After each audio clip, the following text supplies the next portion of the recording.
All right, good evening, everyone. We'll start the meeting now. This is the Environmental Commission meeting of Sparta Township on Thursday, December 8th, 2022. The time is 7:11, and we will begin the meeting. We're live here in the council chambers, and we have one member on the phone, Christine Dunbar. Please take notice. The action we take on the following items at the Sparta Environmental Commission meeting on Thursday, December 8th, 2022. This meeting is called to order. Adequate notice of this meeting was provided to the public and the press on January 6th, 2022 by delivering to the press and posting on the township website a copy of the notice. So I will now do the roll call. Ted Gall. Here. Rob Poles. Kim Noel. Here. Dan Chiarello. I am here. Christine Dunbar. Here. Neil Sauerwein. I'm here. Rich Tomko. And myself, Dean Blabetti, I am here. We are missing this evening Debbie Card, who was unable to make it. So we are flying solo, and we are recording this meeting. Please join me for a salute to the flag. I pledge allegiance to the flag of the United States of America and to the republic for which it stands, one nation, under God, indivisible, liberty and justice for all.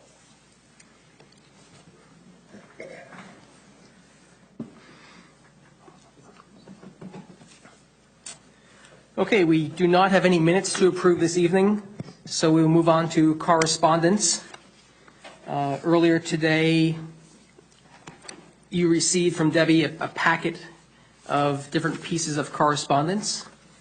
So I'll mention which ones they are again, and we can go through each one separately to see if anyone has any comments on the correspondence.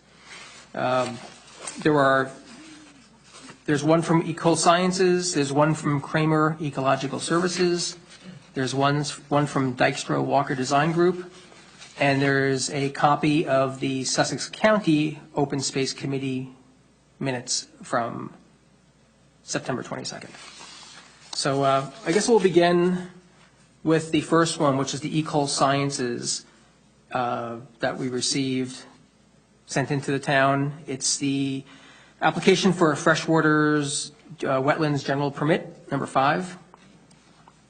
And this is in reference to the lot over by the DPW by Price's Lane and Demarest Road, where it's currently designated as a brown field in need of development, which is where the old landfill was.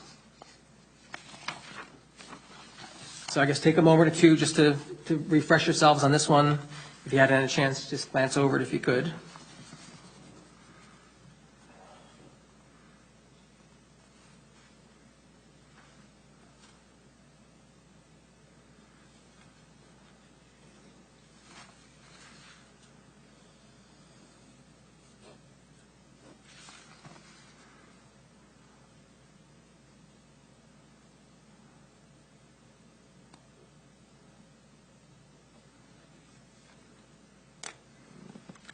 As stated in the letter, this permit is requested to disturb 2.75 acres of on-site wetlands. And it looks like the project or the activity is to fill in the remaining isolated wetlands within the southeastern portion of the site and obtain an after-the-fact permit for previous wetland fill that occurred on-site in association with the landfill closure.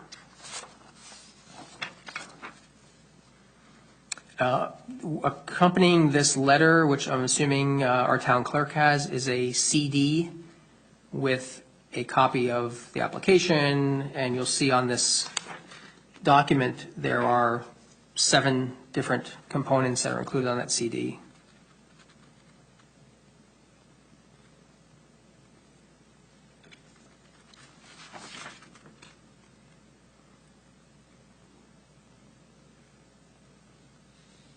Of interest to me on this one was number 6 that was included on that CD, which is a copy of the response from the New Jersey Natural Heritage Program regarding threatened and endangered species.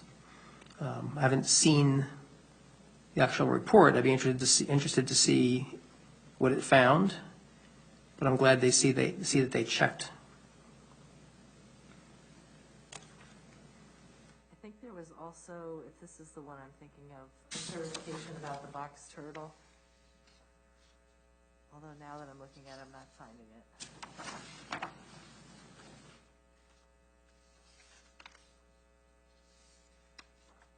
We don't have the actual contents of the CD, right? We just see the cover letter. Correct. Yeah. Do you have the contents? I don't, no. I presume Do the we town know, like, clerk. how are they mitigating the site that they, Oh, here it is. the wetlands that they disturbed?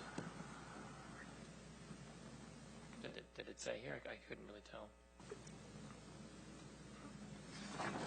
No, I couldn't tell either.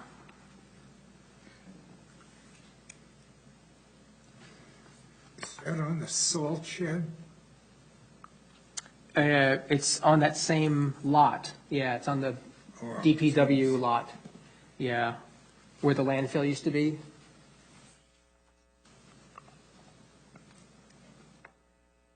So this is part of the effort to completely close the landfill and then redevelop the lot, leaving the DPW building, but the rest of the lot.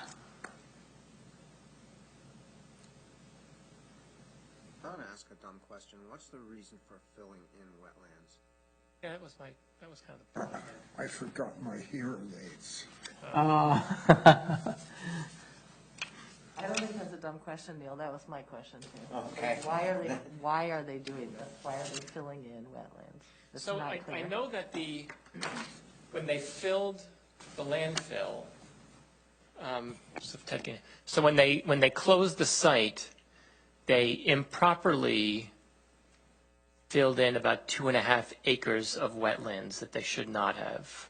It's my understanding. Or they somehow disturbed 2.5 acres of wetlands when they capped the landfill. And the state said that was not good. And so there was a couple of ways we can remediate it. And one was we can secure other wetlands, protect other wetlands by purchasing 2-to-1. So we would have to purchase 5 acres of wetlands somewhere else, either preserve it within Sparta or pay money into a bank, into a state bank that would where they would bank some wetlands, not a physical bank, but they would bank wetland property that the state is securing somewhere else in some other town. But at a cost of like $50,000 an acre it was, or something like that. But another way is to, I guess, dig up what they improperly capped and do it the right way. So I think that's what the vendors, the third party that's doing the solar panels site, the redevelopment of this, the brownfield redevelopment will do. It was my understanding they were going to rectify that 2.5 acres, but how they do it, I don't know. Do you restore it as wetlands? Do you dig up the garbage that's on there plus whatever you capped it with? And I don't know. I'm not an environmental engineer to be able to tell you. That's what I was curious about. So to your question, are they digging it up? Maybe. 'Cause if there's garbage there that shouldn't have been there, maybe they dig it up. I don't know. But how does filling in more wetlands mitigate? Well, I don't know if it's more or if it's the same footprint. Like maybe they have to dig it up and fill it in with some cleaner. Like I'm curious Yeah. too. I had a feeling it was something like that, Yeah. about contaminated water, maybe, perhaps, or Maybe. wetlands. I don't know. But I'm guessing it's not like, well, 2.5 acres, let's do 2.5 more acres. And they're probably, I would trust anything the Lord does, of course. Sure. But yeah, I don't know. Yeah, for those who might not be aware, the Equal Sciences and the actual author of the letter is Laura Newgard, who was Formally, formerly on the Environmental Commission here for many, many years. like 20-something years. Really? Yeah, really. Yeah.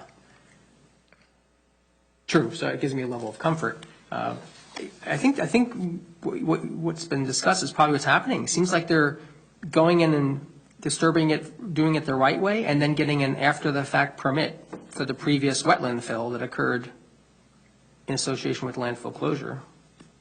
Well, the state never certified our closure because of that.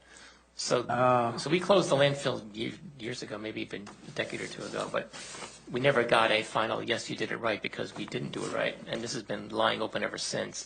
So technically, that landfill is still active because we can't close it until we do something about this.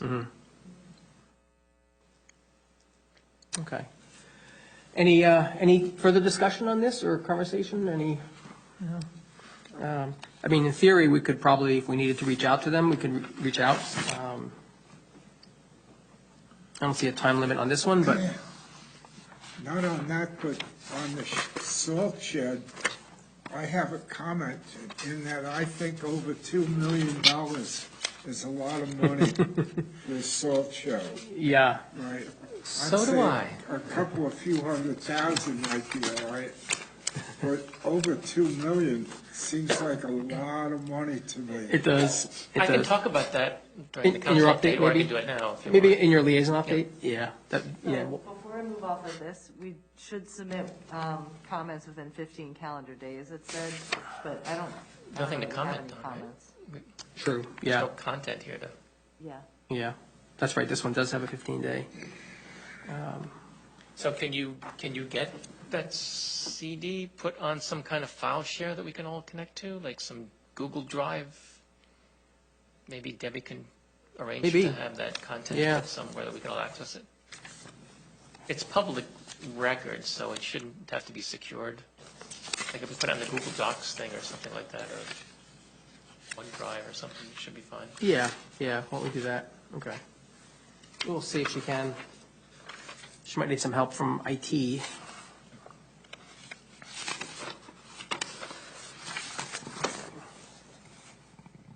Okay, we'll ask Debbie to see if she can get that on a shared drive.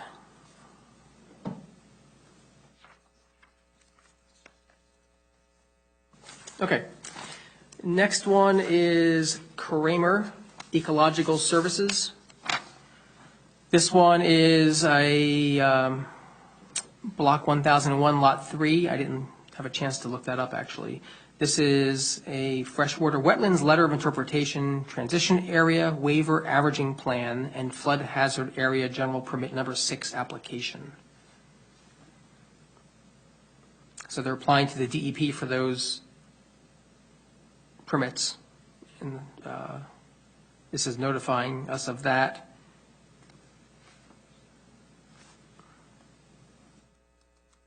Yeah, and I thought they wanted to go 750 feet beyond the current construction, right? That's all.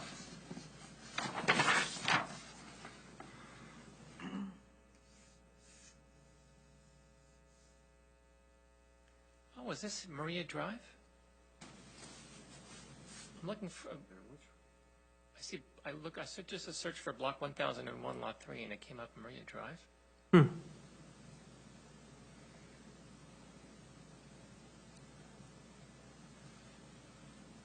Yeah, they want to build a single-family home.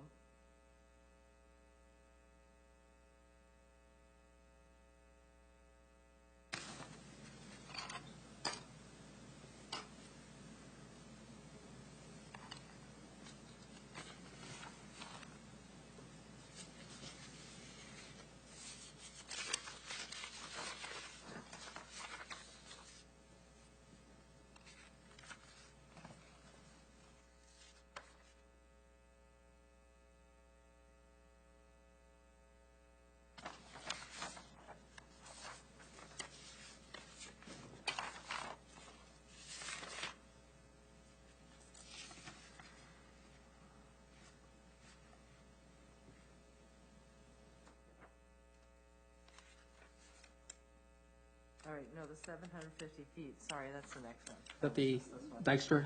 Yeah. Yeah, okay. that's-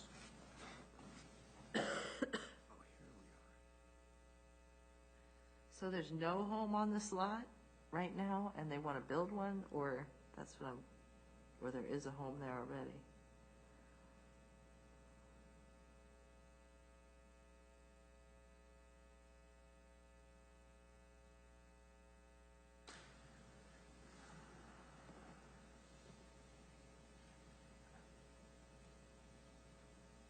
So it looks like, and I'm not too familiar with a transition area waiver averaging plan, but just based on this, if they get that approval, that authorizes the modification of the overall shape of a transition area without reducing its overall square footage. Because they do want to build a home.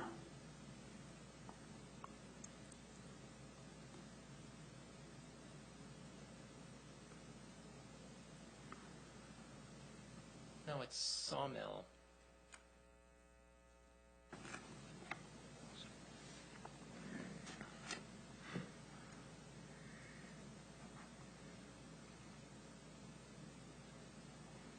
Your location, Sawmill Road.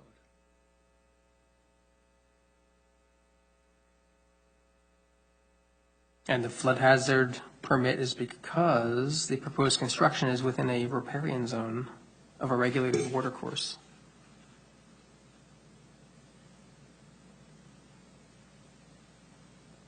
Okay, this says 1001 Lot 3 is the 32-acre site off of Sawmill Road.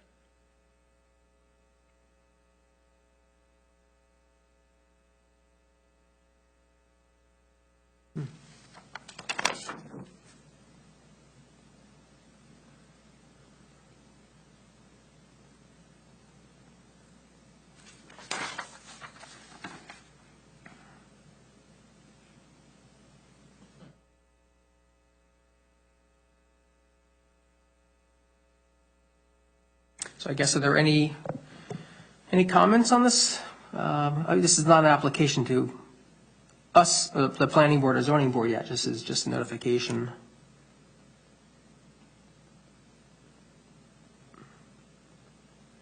That they're seeking these from the DEP.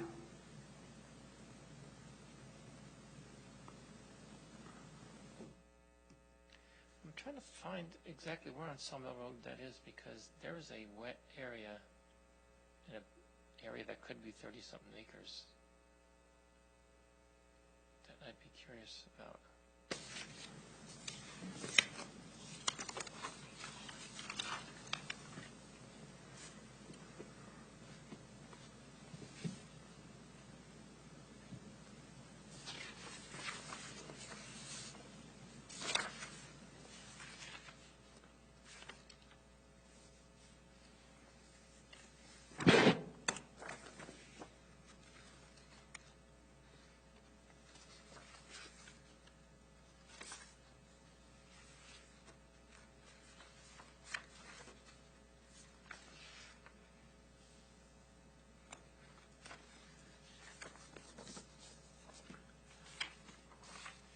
Do people want a little more time on this one, or should we move on?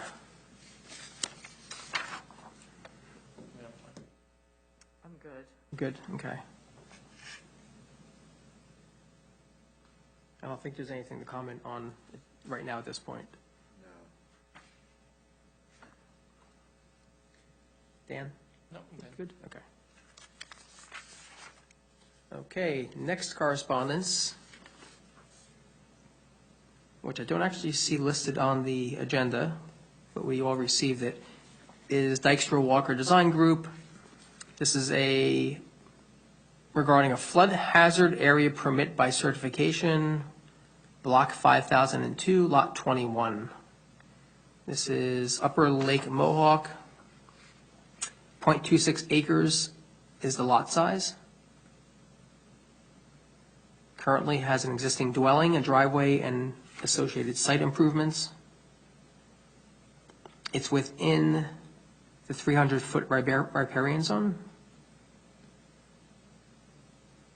And they're looking to construct an addition of less than 750 feet to the existing dwelling.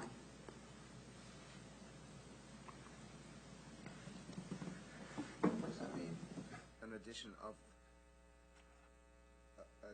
750 feet to the dwelling? What does that mean? So like maybe a extra bedroom or an extra Square. family space. But What does the 750 feet mean? Is that 750 Square feet. Square feet, square feet? Oh, I think, yeah. it's not distance. Yeah, that's true. It reads like it's distance.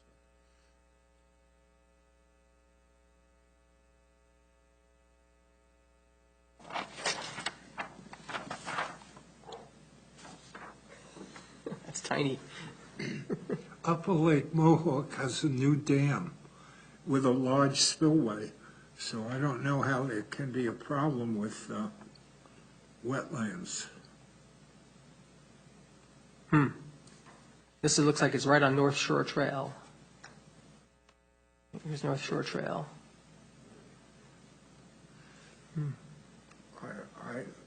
Like I said, I can't see how, with a lake with a large spillway, I don't see how they can have a problem with wetland.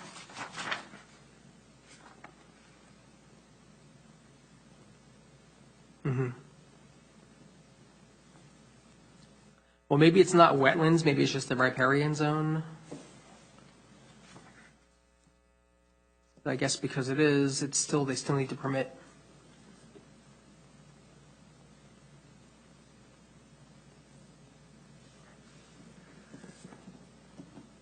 Because the lake is a Category 1 classified water.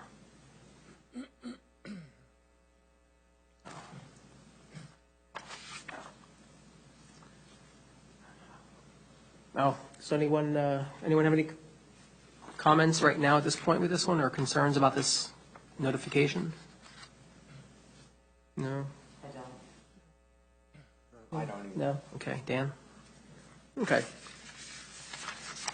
And on the phone, Christine, I assume you can hear us still, and you're still there, and everything is okay audibly? Yeah, I don't think I do call-ins very well, sorry. That's okay. No, just we wanted to check in to make sure we still have you there. Yeah, my heart beats still. Okay. Okay, last piece of correspondence is simply a copy that was forwarded to us for our information purposes only from the Sussex County Open Space Committee. It's their minutes from their September 22nd, 2022 meeting.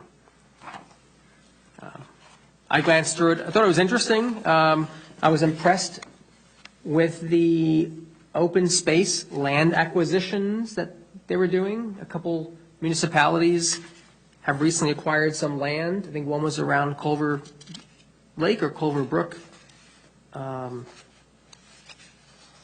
in Frankfurt, Branchville, I think, area. But it was curious. It was nice to see that they're actively purchasing land to preserve. Otherwise, I didn't have any other observations or comments. I just appreciate getting these.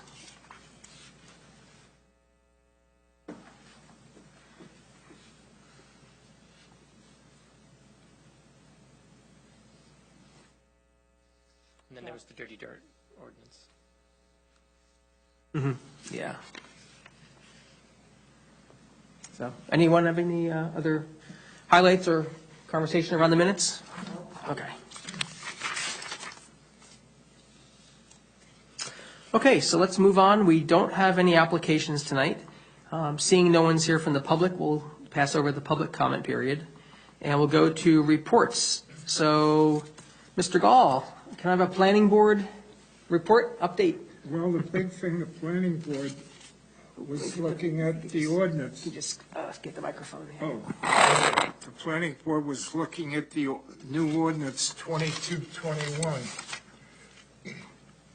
And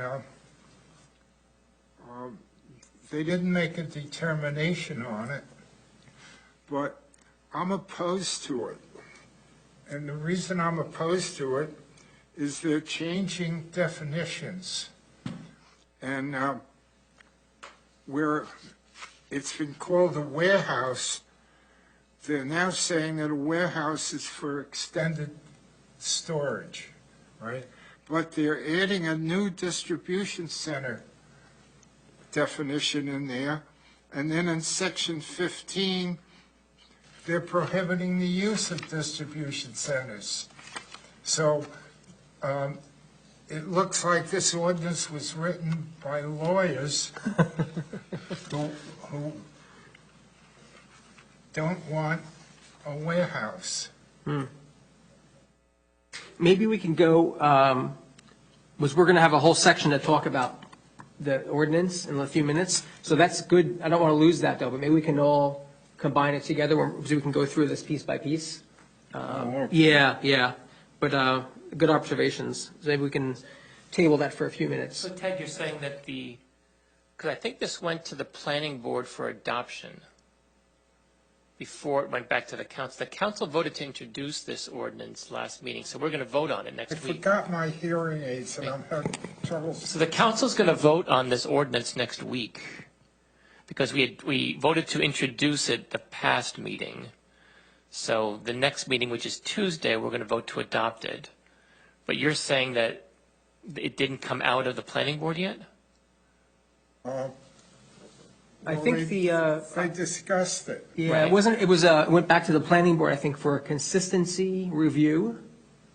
And that's what I heard last night at the meeting, that they approved, they agreed that it is consistent with, I guess, the master plan.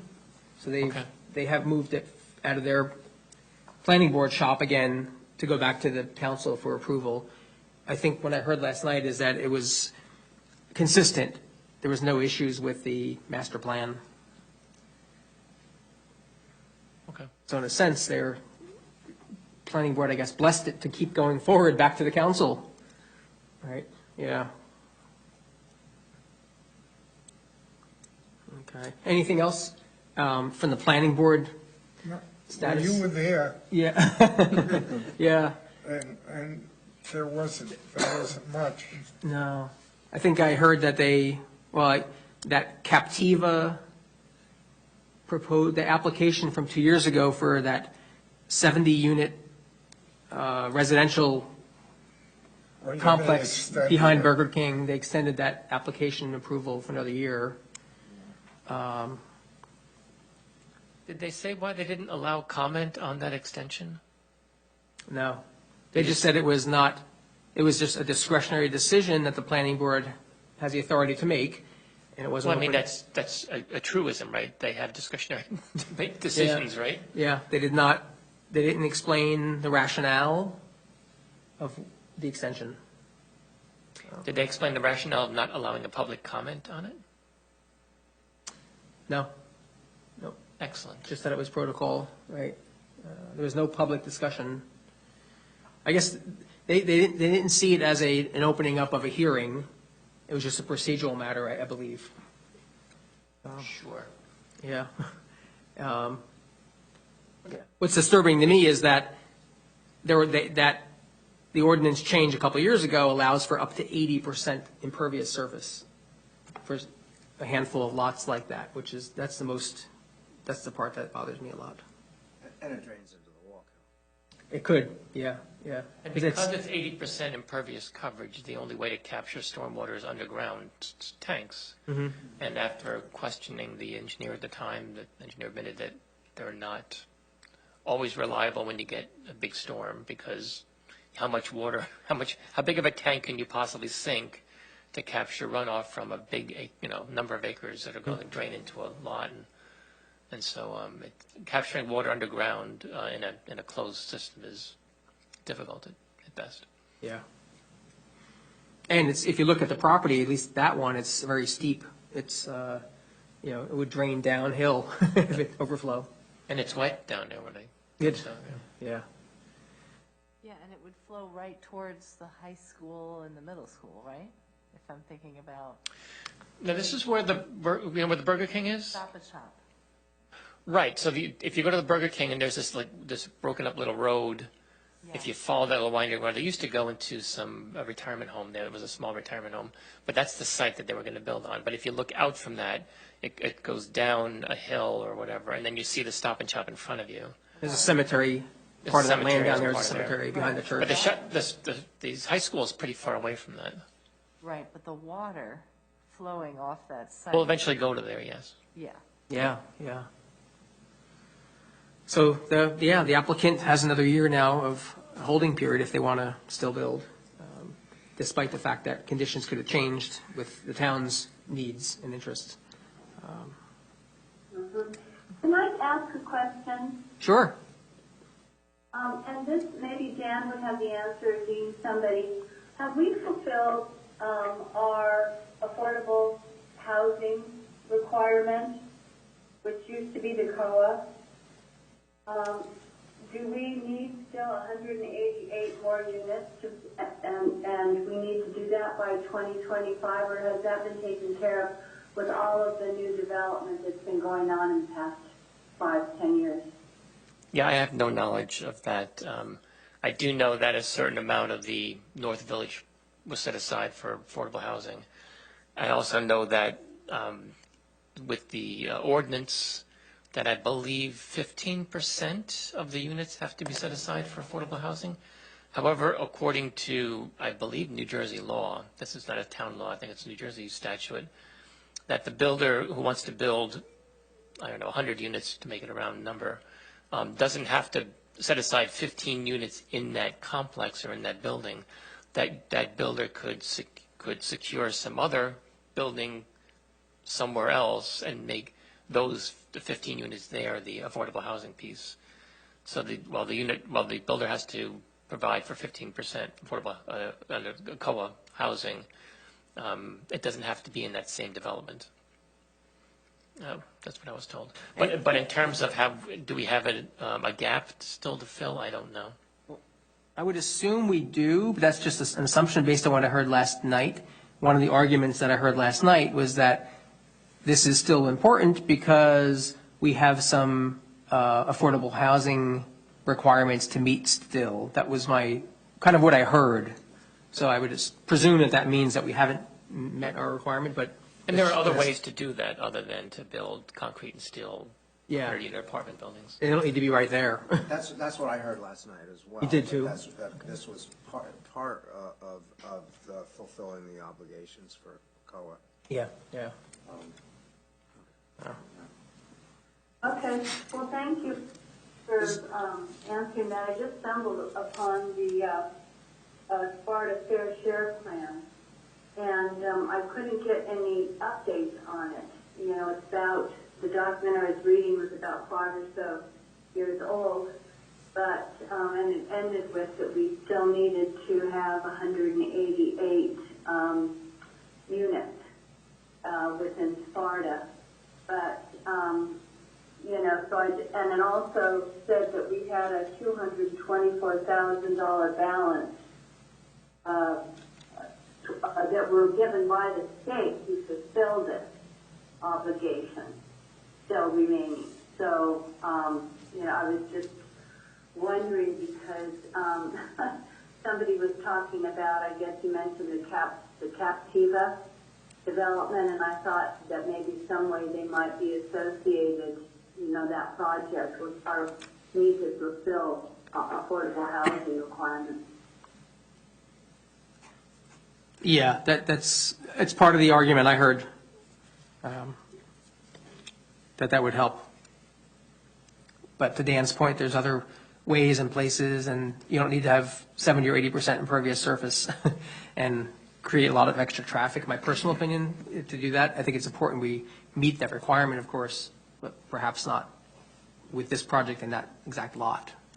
Well, it's basically it's a structural problem, right? And it's because of single-family housing zoning, right? Mm-hmm. If you create 90% of Sparta's zoned single-family housing or something like that, that's the non-business part of it.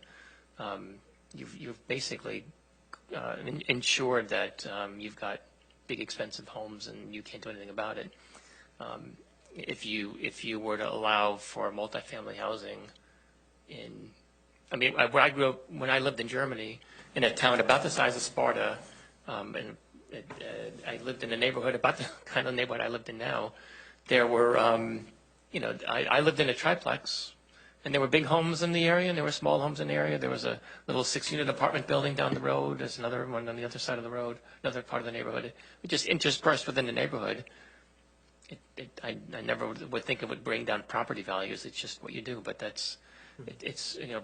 but structurally, you have a structural problem if you have single-family zoning. You artificially create the problem of having no affordable housing. But that's a more deep question to talk about than an environmental commission. I think the only other thing I understood from the planning board was, and I think we know this because it's not on the agenda any longer tonight, is that the diamond chip application is going to be revised again by the developer, and Oh, it is going to be revised. not targeted until January now. So hence the reason it came off the agenda for tonight, because I want us to have the latest and greatest version before we look at it one more time and get together our comments and concerns. So yeah, it's going to be postponed at least till January at some point, it sounds like. So, okay, thanks, Ted. Dan, council, sure, Neil? One more thing, is there somewhere we can find the Environmental Commission's original comments on this development? The Captiva? Yes. Did we review it at any time But I after? found them, yeah. I remember there were a number of comments, but I don't know where I- to find them. I have the comments that were pasted verbatim into the meeting minutes from that November of 2020.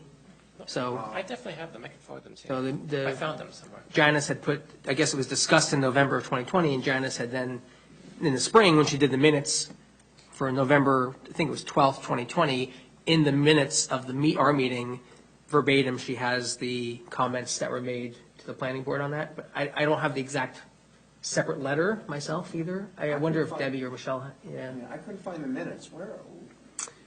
They're not on the Airtable. I had them in I must have had a copy from an attachment on an email. I saved it on my my computer, which I could send easily if you want. Yeah. If you could, yeah. Yeah. I probably have them somewhere too, but I couldn't find them. Dean, you should probably just send them to everybody, to refresh our memories. I mean, I wasn't here, but. Yeah. Okay.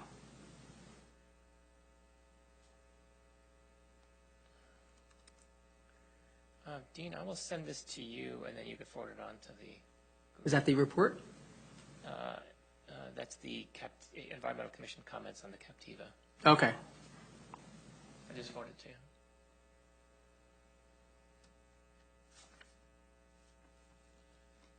Okay. So, Dan, council updates? I can go through a couple things quickly. I don't want to keep us too late. So starting with the salt shed, I voted to table the ordinance until such time we had more information about it, and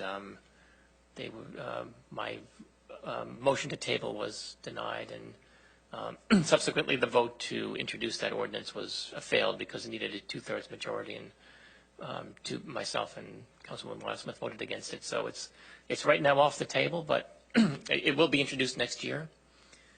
And only this time we'll slow down a little bit and talk to the DPW and others to find out, more about it. But after that vote, I did talk to the DPW, to Jim Zepp, and did get some more information. So very briefly, we have a shed right now that holds about 1,500 tons of salt. We go through about 4,500 tons of salt a year, which means we need multiple deliveries. With the supply chains the way they are, it's hard to get multiple deliveries a year. So that's one encumbrance that they have. Another one is that they treat some of the salt with beet brine, and they have to keep these two things separated. So they need a big enough place to keep two separate piles of salt. So they were aiming for a salt shed that would hold 10,000 tons of salt.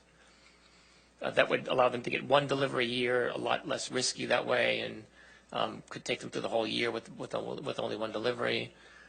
We could have shared services agreements with other towns if we had extra space to share salt or to share space in our shed, so we get a little bit of money that way.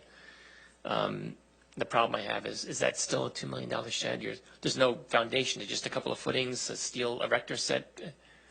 It shouldn't be $2 million, but that's what we can question. But there is a need for a much bigger shed. I completely get that. And it's just a matter of how do we arrive at the right number. And maybe it is $2 million. I don't know.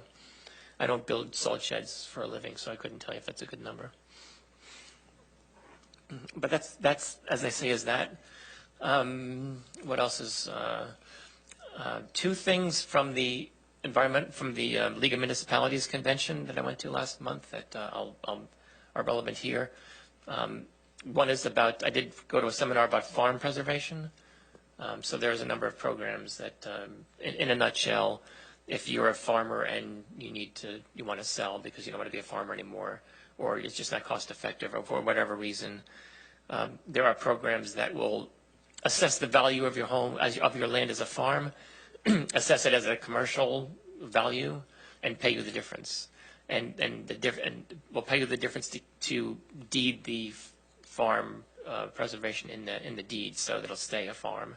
So the farmer will have the benefit of the value of the land in the commercial space, and yet we'll keep it a farm. So that puts it in the farm preservation program? Correct. And there's more details you can go into, but that's in a nutshell. And I thought it was interesting. And there are grants to help people out for that too. The other thing is, I did talk to a councilwoman from Chatham Borough because I did go to a seminar about recycling, food waste recycling. And one of the things they do in Chatham Borough was one thing they want to adopt here in Sparta when our contract for household waste renews, and that is going to a pay-as-you-throw model. So right now we all pay the same price. I get 2 pickups on Tuesdays, 2 cans on Thursday, 2 on Monday. I only generate 1 can a week, so I'm overpaying by 4 times or 3 times, I guess. Chatham, they went to a pay-as-you-throw model a couple of years ago and the way they worked it is actually kind of interesting. You either pay for like the green, the blue, or the red. The green is a smaller tank, the red is a middle-sized tank, and the blue is a big can. And so the hauler gives you the can, and you fill it up, and they take it away. And you only get charged for the size that you have. So it seems pretty interesting and easy to implement. Something I think it'll save people money, and it'll encourage people to produce less waste. What else can I? So 2 other things. So we did a couple of months ago. I did ask for a study of our water supply over the aquifer because, as we know, it's in a deficit right now, or according to one study it was. I think we should get a second opinion because it's something I think I should take seriously. I don't know if you read the paper or at the meeting, but there was an attempt to change the minutes of the meeting to sort of blanch that part of it out. That was defeated because they didn't get a supermajority that was required to retroactively change meetings that they previously approved. That's a whole other story. But in any case, the next step with that is to bring in our water professional to do an internal assessment. And I don't want this water professional to spend a lot of time because the guy's got a day job. But gather the current testing, the current levels that they see right now, see where we're at from a different standpoint, and then go from there. I fully expect us to actually engage another professional to look at this thing differently, but that's probably sometime for next year.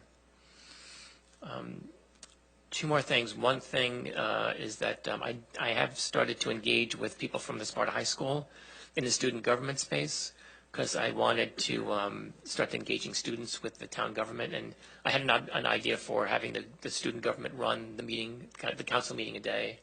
They obviously couldn't vote, but they could run the meetings and research the ordinances and stuff. And I bring that up because I think we could do the same thing for the Environmental Commission, have the environmental studies class come in and look at the applications that we have, and I think if we can work with that, I think that would be thought of as pretty interesting for the students. At least I think it might be. And lastly, this not necessarily related to environment, but there is some talk about introducing hunting on public property in Sparta. I have my reservations, but there's not a lot of publicly owned land in Sparta that might be suitable for it, if any at all. I don't know about the environmental impacts of hunting on land, but I've got other impacts that come to mind. But in any case, that you might be hearing something about that coming up. I can't imagine where. I can't either.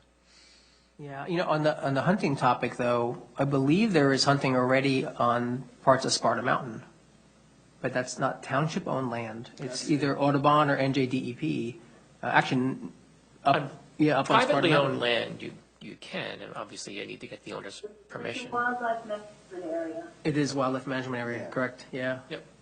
So that is already allowed. So it is within Sparta. It's just not Sparta-owned property. So there's land available to hunters to hunt if they wanted to. And I'm not a hunter, but my understanding is that if you want to hunt on private land, that the hunter usually goes and provides a waiver, some kind of a certification that the hunter assumes the liability. So if something happens, that it's not the private homeowner's fault, the private landowner's responsibility. It's the hunter's responsibility. So that's one of the questions I would have on publicly owned property. Yeah. If some Well, there's signs up for a Sparta Hunting Club all along the section from Sunset Road into Demarest Road. That's the Sparta Hunting Club. is that new? Who are they? Are they new signs? Yeah, they're posted on the trees along the old abandoned rail trail. Is it new? Are they newly added signs, though, Christine, or they've been there? They're not degraded. They're kind of in between. You know, they've weathered a few seasons, but they're not hanging by a thumbtack. Okay. Huh. I know there's lots of hunting in the Malin Dickinson Reserve. Sure. Yep. There is?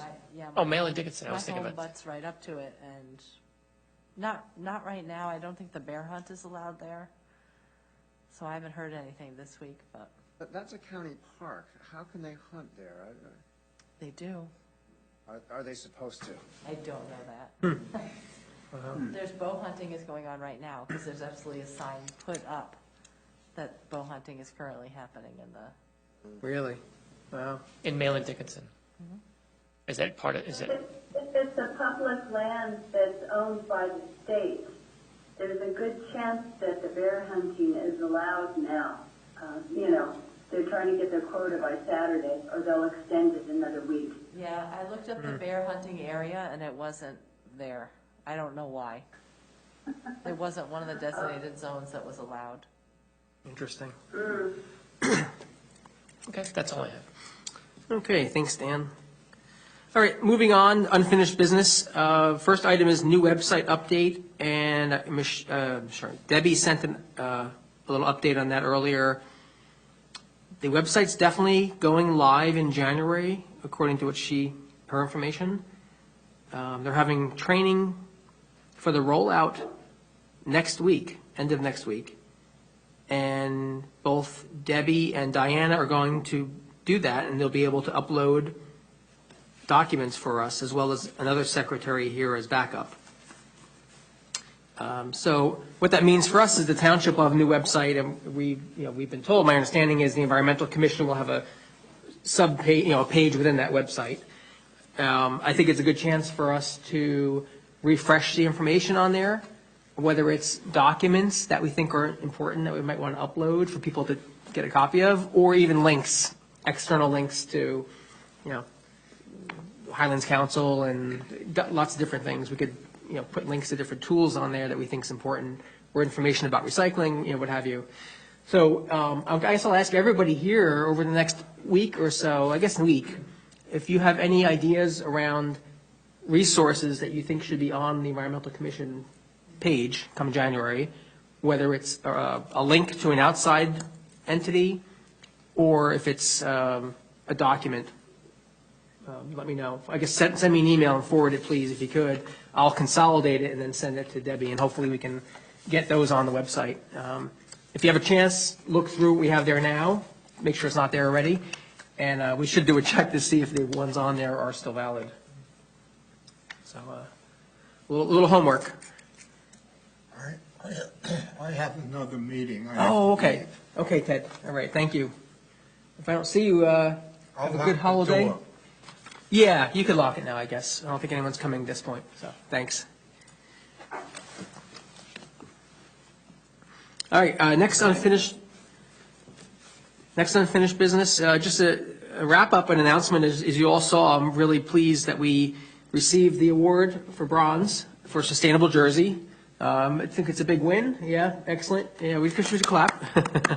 And yeah, I think Neil, you're one of the big proponents of this. Probably 10 months ago, you started mentioning, I think earliest on, that we should keep pushing for this and try to do it in 2022. So thank you for that. And you were on the subcommittee, Christine, myself, and Debbie and Michelle. Michelle Landau did tons of work, especially in the last few months, to project manage it, pull it together. I mean, we all did reviews and checked things and helped collect things, but Michelle did a wonderful job and needs to be recognized for that.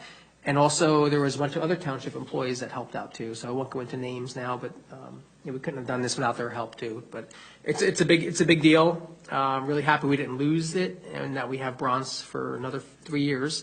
And I think we should start planning ahead to get silver. Maybe it's next cycle coming up. Did a press release go out for that? Not yet. Okay. Not yet. Yeah. Is that a plan? Yeah, we should do something. And actually, Sustainable Jersey has, I think in the next few weeks, they have a packet and they have a little thing that they'll send back to the township, I think, like that. I happen to be looking around at other environmental commissions, and I saw one, I can't remember which one it was, whether it was Chatham or another township already had the logo up on their social media page that they had achieved. Already, yeah. That they had achieved it, and I don't see where they got that from, because I read the letter too, where they'll be sending out the media package and Yeah, everything yeah. in January, I think. Yeah. It's possible that they got their things in very early. Maybe they were certified a few months ago. That's what I was thinking. Yeah, Must be. must be. I know at the municipalities convention, they had a luncheon for those that certified early. Sustainable Jersey was there. So if you got yours done very early, like I think by the August deadline, I think, you were invited to go to that luncheon and be recognized. Right. But yeah, so it's a great achievement. So I'll mention it at Tuesday's council meeting, Dan, and then we'll have to think about a press release and get some other things out there when we get that logo. Yes. Yeah, because I did mention it at the last council meeting too. Yeah. Okay. You were there too, yeah. Okay. So next we have pretty much the last item for tonight, I think, is that we have new business. So this is was talked about a little bit earlier. This is the draft ordinance to replace the one for the ED zone, a couple other zones that the subcommittee for the planning board put together. And again, this has been vetted in the planning board. There was a public input period there.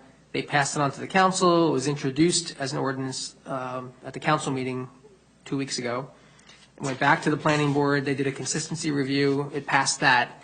Now it's coming back on this coming Tuesday to the council for public hearing and input again, and then presumably a vote to make this ordinance into effect. So if we have material comments that are related to environmental issues, my thinking is, and I'm happy to consolidate those and fairly quickly put together a document and send it formally to the town council in advance of Tuesday's meeting. So I guess I don't want to spend the time going through, it's quite long, each section by section and asking for comments, but I guess I'll just ask people to share any concerns, any suggestions that are of a material nature. We're not going to be able to send the council, a tweak of a word or wordsmithing here and there, but if it's material concerns or questions, I think we can definitely do that.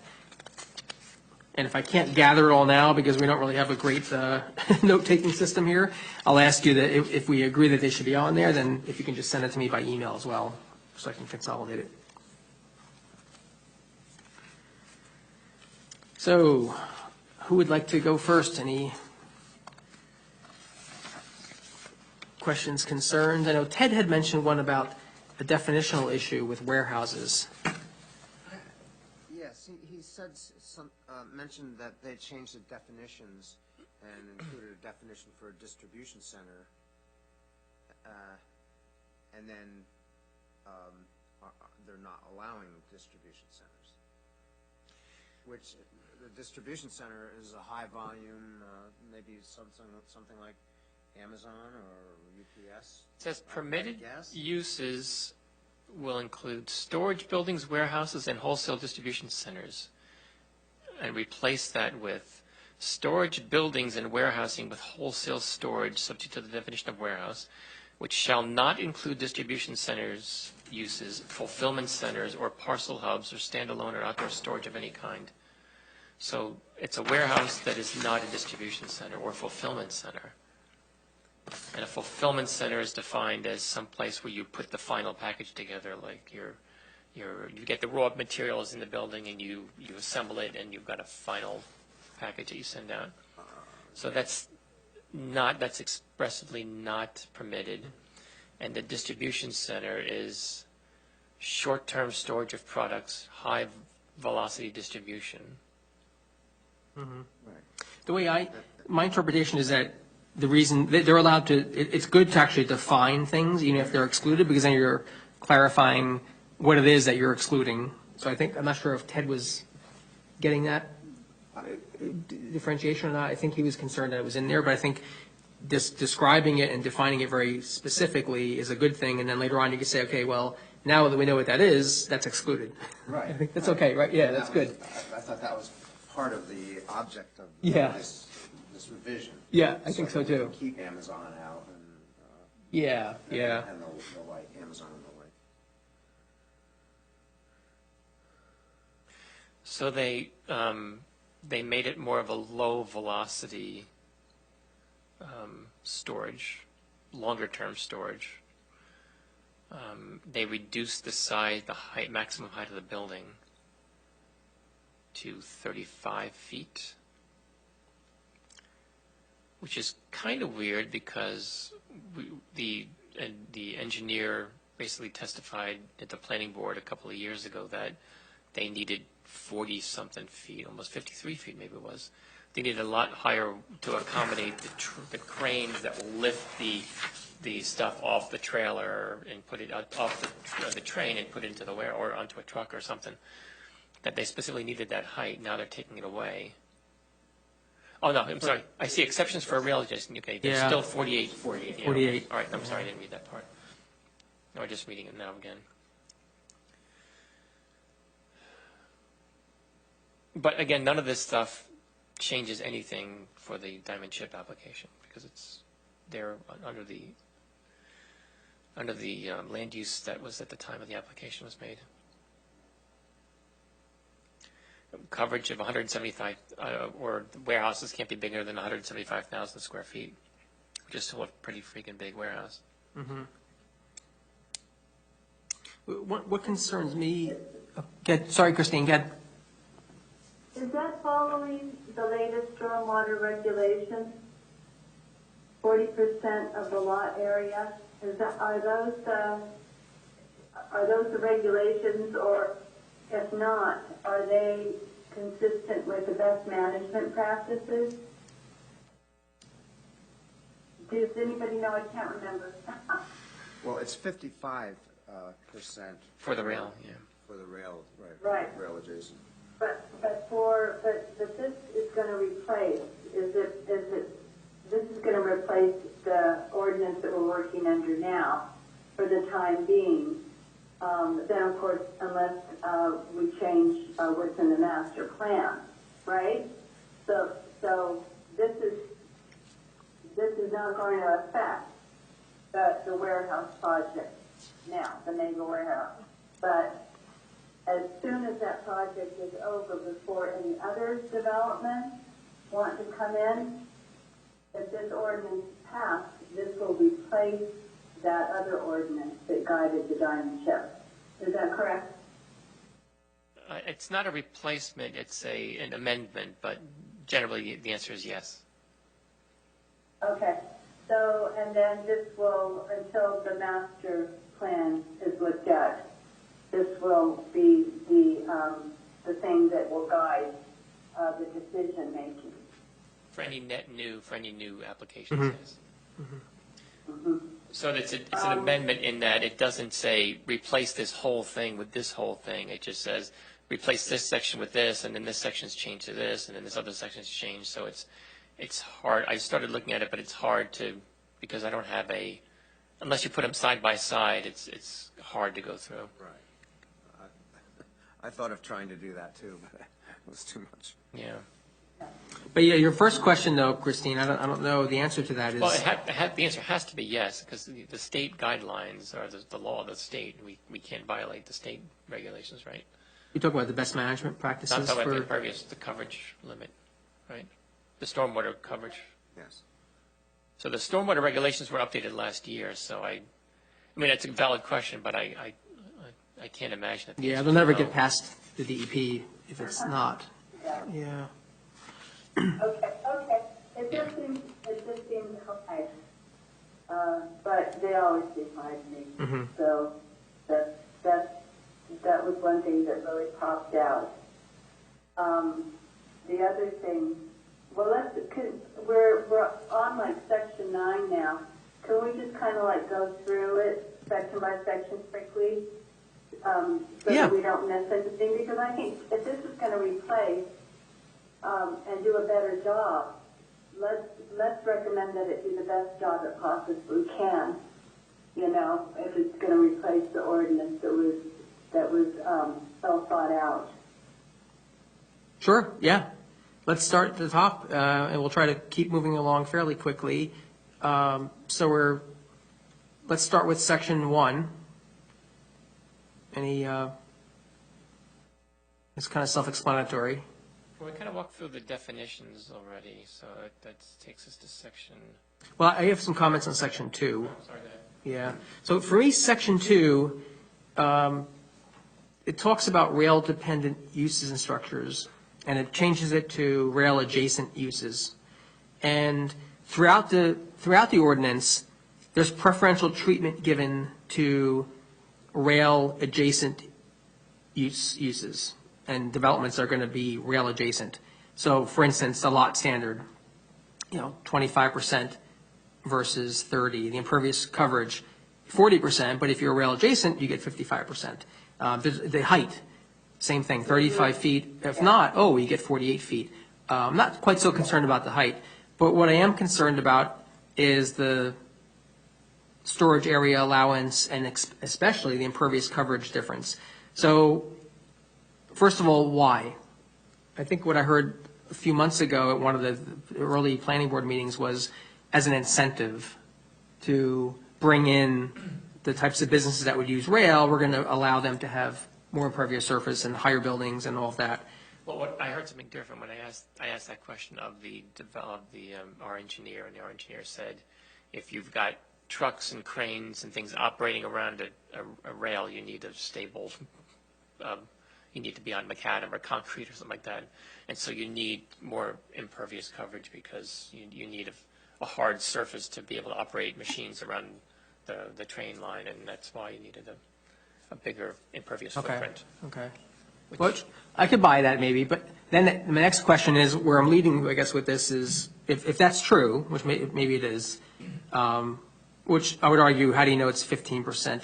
How do you know it's 55% makes a difference versus 40? That's a pretty big jump, 40 to 55. But if we'll assume that's the case, then why not define rail adjacent use better? Does that mean one train a month? Does it mean 50% of their business uses rail? Does it mean 10% of their business activity uses rail? Well, I think it's binary. I think it means there is a rail there. So even if they build a warehouse and they never use the rail, It's still rail adjacent. yeah. Yeah. Because a future tenant could if they wanted to. And it's a feature of that warehouse that you've got the rail line there. So doesn't that open up the potential to have a developer come in and say, we're rail adjacent, and really just be doing it to get the extra allowances? Possibly. But what does this line mean? In which rail adjacent, blah, blah, blah, in which the building or buildings in which the principal use is conducted have direct access to the rail for loading or unloading purposes. That's kind of that doesn't make much grammatical sense to me, but in which the principal use is conducted have direct access to the rail for loading or unloading purposes. So I guess that speaks to Dean's point. You can't just say, I'm next to a rail, so I get the extra 15% for free. You actually have to be using the rail for something, so it has to be part of your principal use if you want that. And I think it's poorly worded. Yeah, there's a grammatical error there, but. Well, it should be an easy question to answer. How many other lots would qualify for the 8. rail adjacent use? I have that, and it's 8. 8? There were 8 lots in that area. Oh. 8? Yes. That's what the engineer. I think it was 8. It was a small number. That sounds familiar. Yeah. Small number, Right, and could be a lot of land. what, do you know what the total acreage is of that? I don't. Is it like twice the size of the Dutch triple? I don't. Yeah, I don't know what those lots are identified somewhere, but I don't know what they are. It has to go along the road there, the Lime Crest Road, right over to the house's corner intersection. Yep. That would be it, unless it crosses. But no. Well, there are 2 different zones they're talking about, one on each side of Route 15. So this would apply also to Grinnell as well. Not Grinnell, Nicolac. Oh, yeah. Oh, it would apply to Grinnell. Okay, so that would cross 15. Yes. So, and the total is 8. That's So that would be that's from very memory, yes. large acreage. Yes. Grinnell goes way in there. Yep. That's,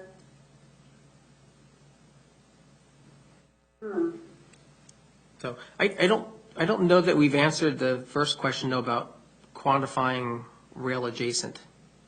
So I've reread this a few times now, and it just says that the principal use, the building which is going to be used for the principal use, has direct access to the rail for loading and unloading purposes. It's not saying that they must use the rail for a principal use. Yeah, there's no quantifying there, right? Yeah. I know. I guess I'm just wondering why we're giving away impervious coverage allowances if the developer and if the applicant is not using it for that purpose. yeah, that's a good point. I know why they're kind of favoring the rail adjacent, because I believe that this is favored in the state guidelines and also the Sierra Club recommendations for warehouses, that they be located near a rail, they be rail adjacent. So this seems to be, the favored location, really. That and the other criteria that we don't meet is being close to a major, interstate. Because 80's, down the road a ways.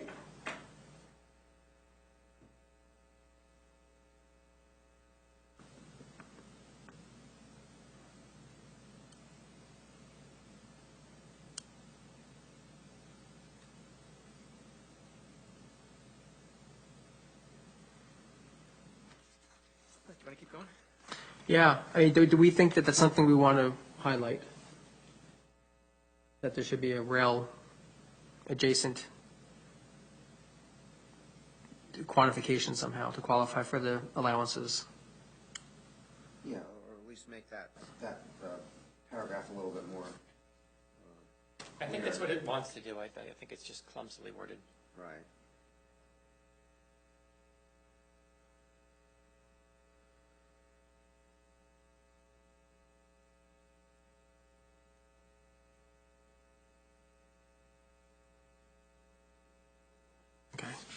Okay, let's go on section 3 we talked about. It's definitional.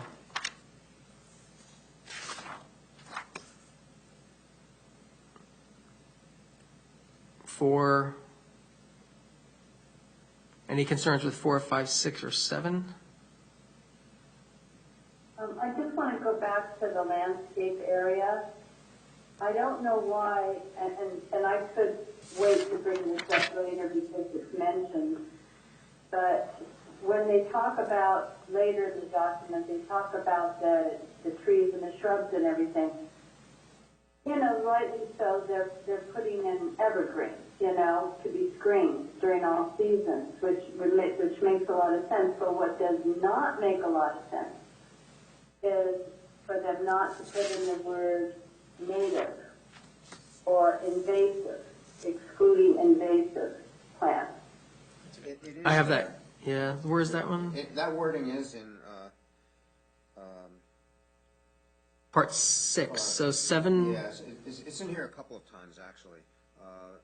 7A. Under section 10, Okay. we're jumping ahead. Yeah, section 10, right, I see it. Number 7A, Roman numeral 6, under section 10, right? But, Chris, what you're saying, I kind of, I was thinking of another point, is there a way to, even though it is mentioned, is there a way to make it more, like, highly recommended instead of just mentioning it as, could include non-invasive, I mean, and native species? It says as well as, right? Right. As well as deer-resistant, non-invasive, and native species. Right. Doesn't require it. Yeah. Also, in the definition of landscaped area, they mention a lot of things, but then they don't say, like, just a plain old wild area would be included in that. Like, they don't have to touch everything on site, I guess is what I'm saying. It says shrubs, ground covers, pedestrian and recreation areas, ponds, streams, or any other areas, but not including. Mm-hmm. I don't know if we would want to say wild areas or untouched.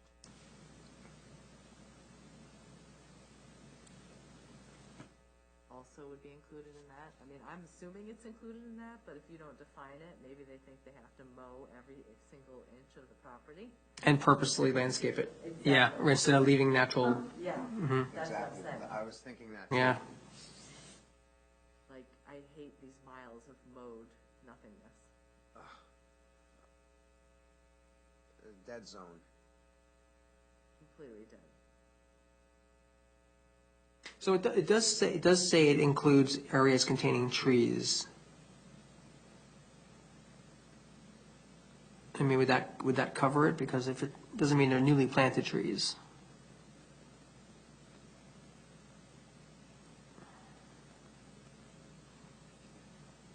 I don't know. I would just say, like, we're not saying that it has to be untouched or wild, but I'm just saying, like, a landscaped area could include. Or is there another definition of it someplace else? I mean, no.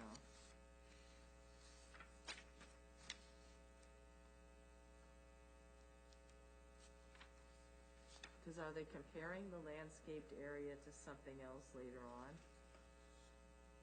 Landscape area ratio. Mm-hmm.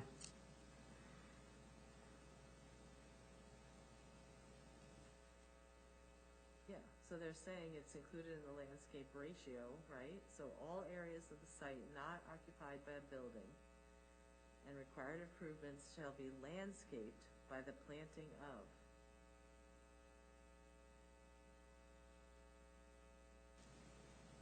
Maybe that you could put in, or the preservation of native, Native But wild areas or something like that.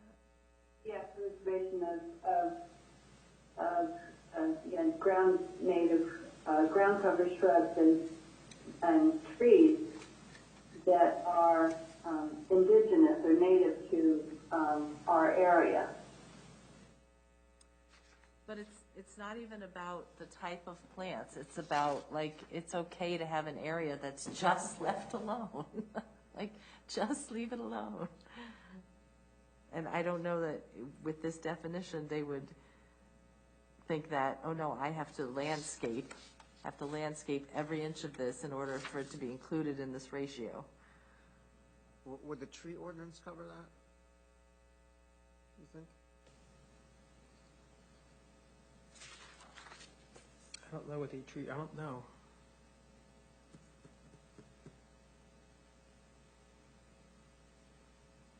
I think that would be a difficult thing to put in here in an industrial zone, that you have to leave some percentage of your land untouched.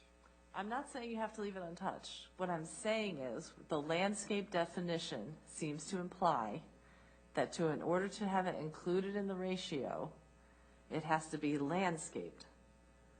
Can't it just be left alone?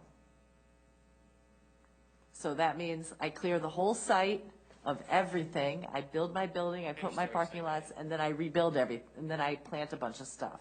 What I'm saying is, yeah, I'm reading another section here. I wonder if that, I agree with you totally, Yeah. Kim. I wonder if it is okay, because if you look at, well, page 4, so section 10, Well, actually, number 7, it says landscape area ratio. yeah, I was just gonna say the same thing. So, yeah, so after the third line down in that landscape area ratio, it says, and trees, comma, or the preservation of existing ground cover shrubs and trees. So I think it's here right there.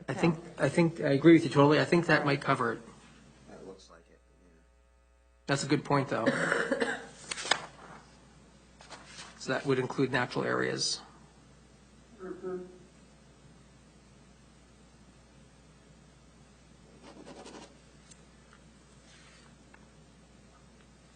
Back to the earlier point, though, I think it's still just gently suggesting native non-invasive.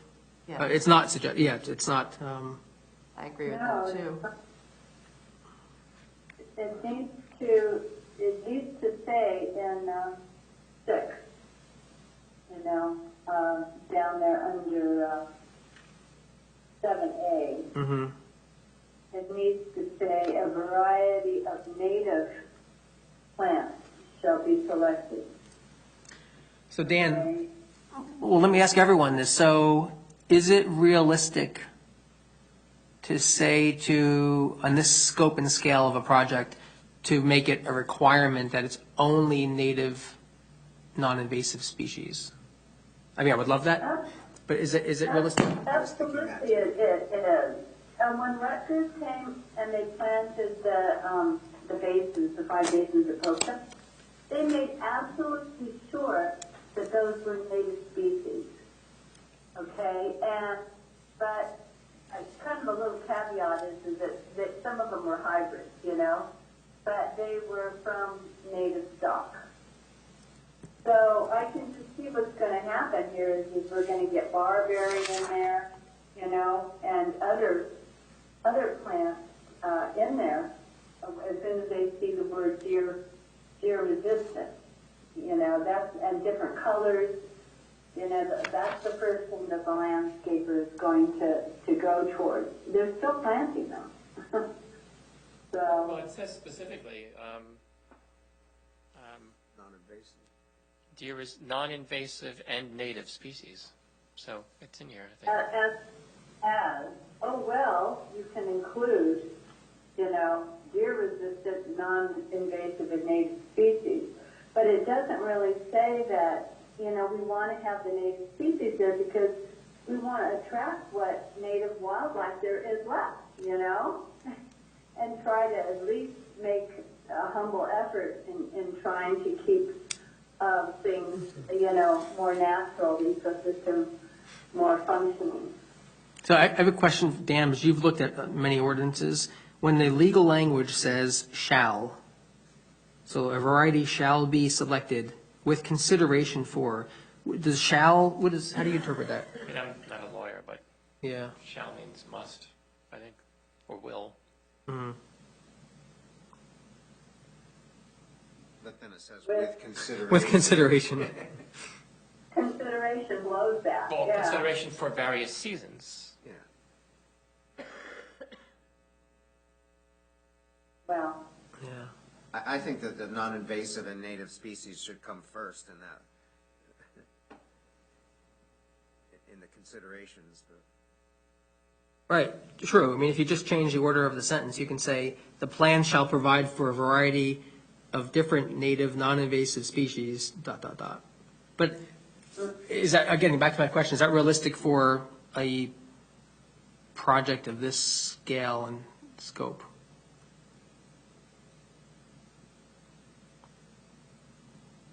Yeah, I think,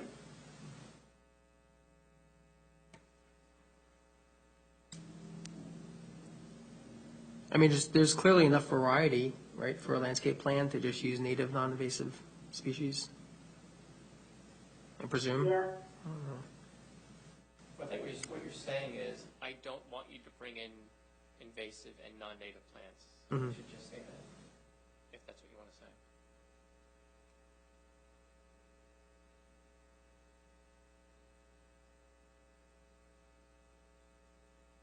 All right, does everyone agree with that?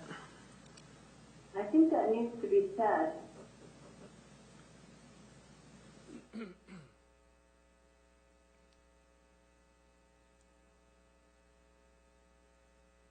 Okay, let's include that. Let's see, moving along here, just so we don't get too late. So we talked about section 8. In section 11, the environmental impact study, it talks about consideration of animals, but it doesn't include evaluating light pollution that I can see.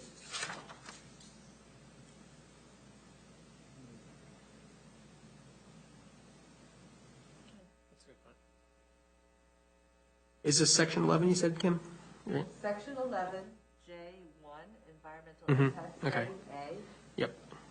It doesn't say that the environmental impact study would include light pollution. Mm.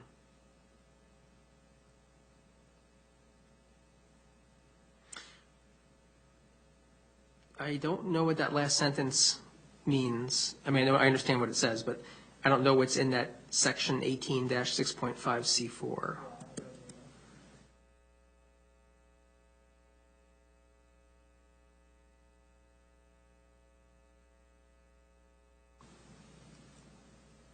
Okay, we'll add a comment about light pollution. And if it's already in that other section, then we can let them tell us. It might already be in the ordinance, do you think? Checking now. In the other, In the existing ordinance. Existing this is one. amending.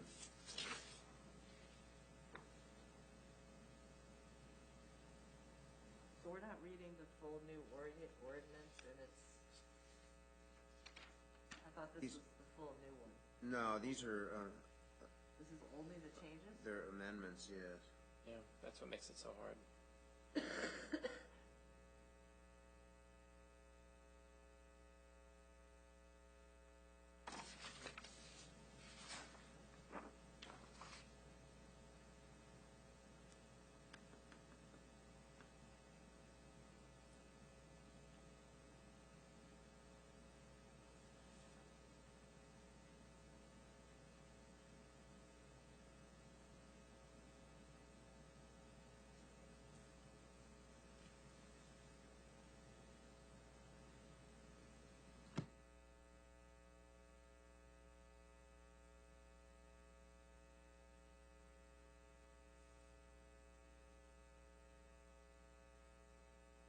so right under that, the traffic impact study, my comment here is that there should be some language added that it's a representative sampling, meaning, not on a weekday afternoon in the middle of a heat wave in July. That should be representative of different data points. I'm not sure what the language needs to be, but that the traffic study isn't done accidentally or on purpose to cherry pick a low volume moment.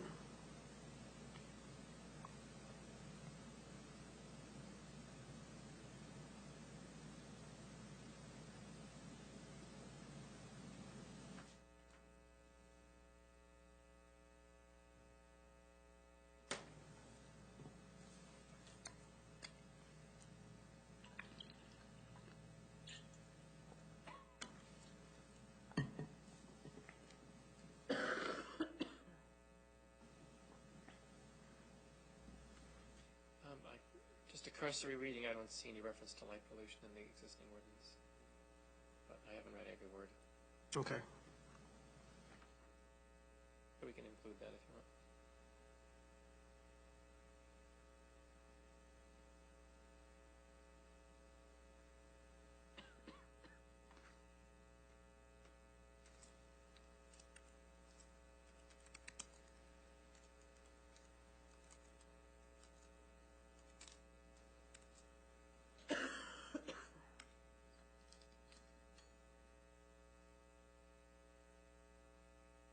Is anyone okay or not okay with adding a comment in about representative sampling for the traffic?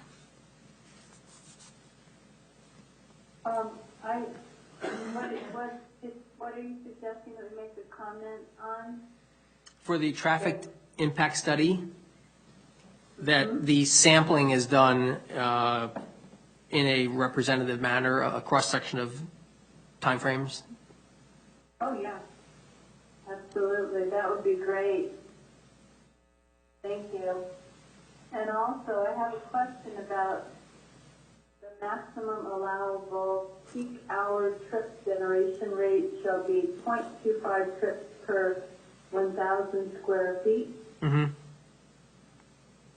So that would mean if the warehouse was about the size of the main floor in my townhouse here, and that would mean that there could be a peak hour trip rate of one truck per hour for a warehouse this size, right? That I'm sitting in now. Well, a quarter, right? A quarter. Yours is 1,000 square feet. Yeah. So it'd be a quarter. Right here. Uh-huh. Yeah, so a quarter of a trip. So four of your places would have one trip. Or one trip every 4 hours.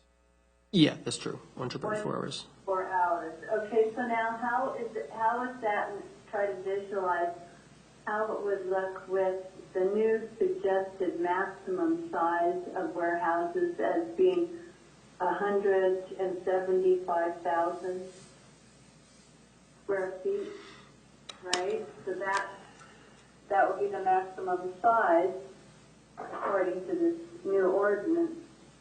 So what would be the number of trucks that would come in and out of there in an hour? 44.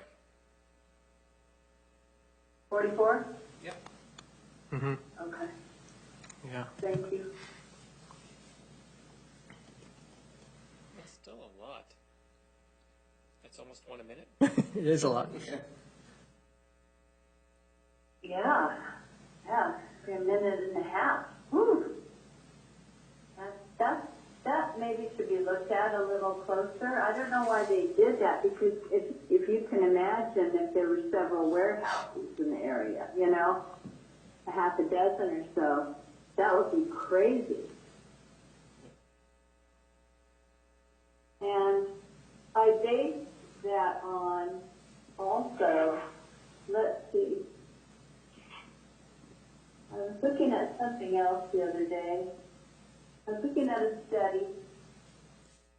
It was a study that was done by Harbor Consultants in Cranford, New Jersey, recommendations about the master plan. Mm-hmm. And one of the main things they said, well, there were three things that really stood out to me that I thought would be very helpful. But it was, they stressed that we needed to develop strategies to reduce negative impacts of traffic congestion, particularly in the town center and on Route 15 corridor.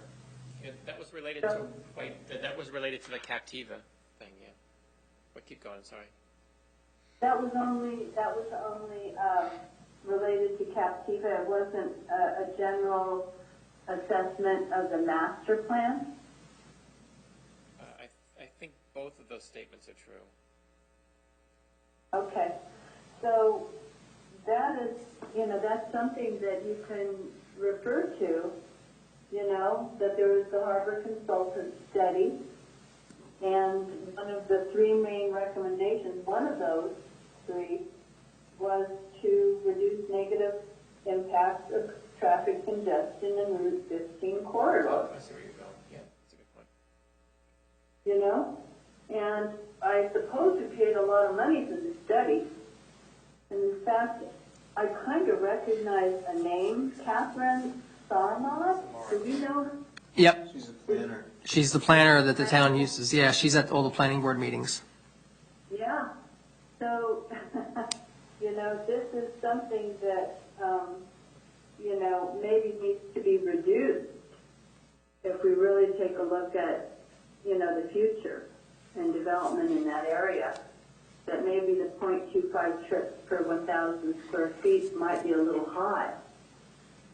And that I'm not suggesting that, you know, it would be horrible for somebody who had a little warehouse not to be able to have one truck every 4 hours or whatever.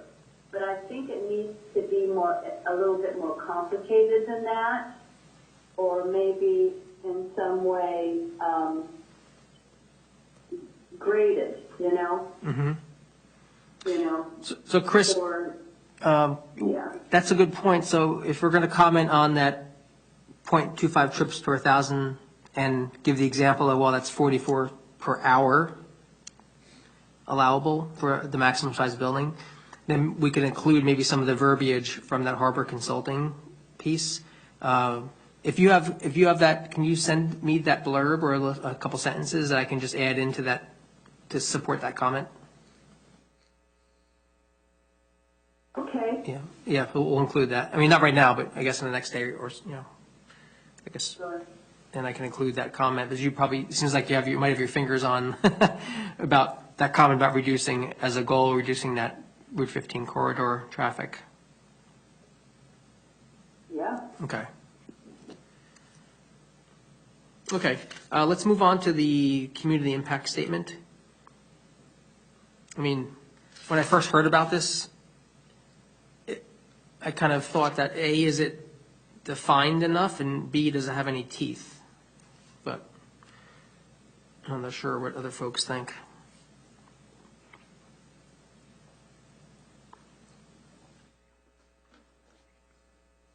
I mean, it's saying that it's going to be in the opinion of the applicant. Well, literally, it says that, applicant's opinion of why this is good in the public interest.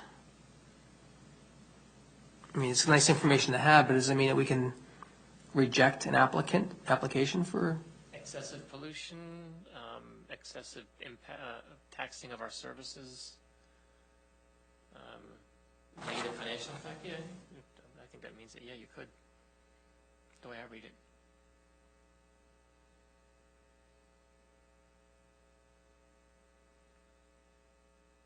So you got a warehouse that's going to require extra police protection, extra fire services, road improvements. Mm-hmm. It's going to just your pollution impact.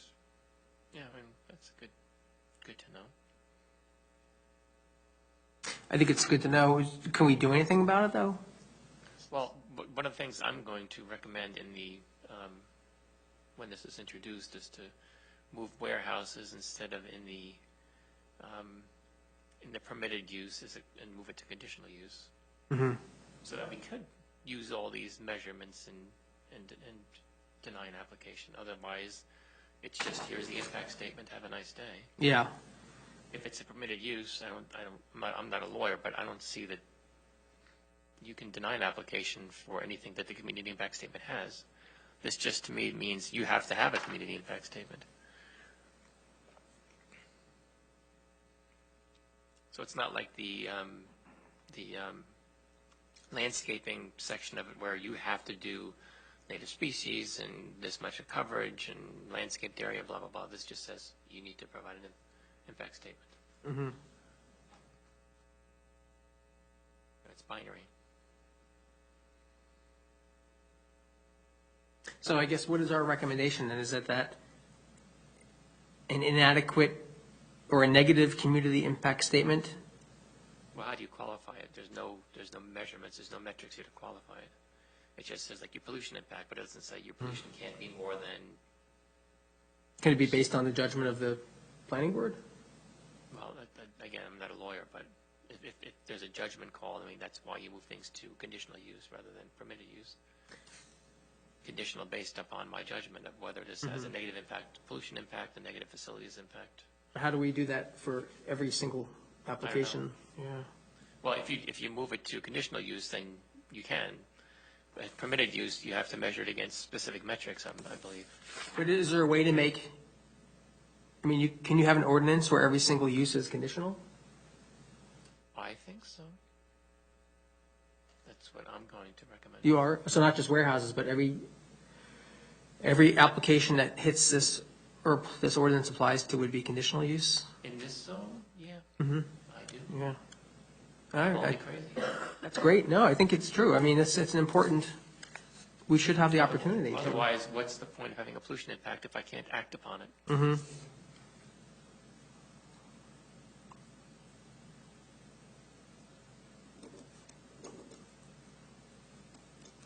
So being you're introducing that as a comment or a recommendation doesn't preclude us from including it here too, right? Of course not. Okay.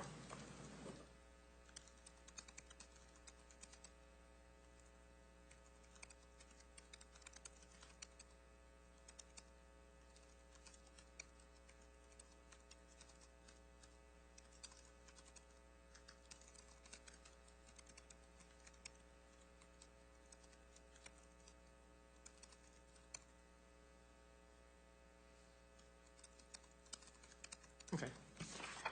So I'm going to add that, all uses should be conditional, and they should be based on consideration of the community impact statement, and actually the environmental impact statement too. Sure. Yeah. Otherwise, it's just an environmental effect. And it's just a, Check the box. You're right. I got it. It's binary. yeah. Okay. So, let's see. Anything else on section 11? And if not, we have section 12, 13, 14, 15 that goes into prohibited uses and a little bit more specifics around rail adjacent uses, logistical plans, things like that.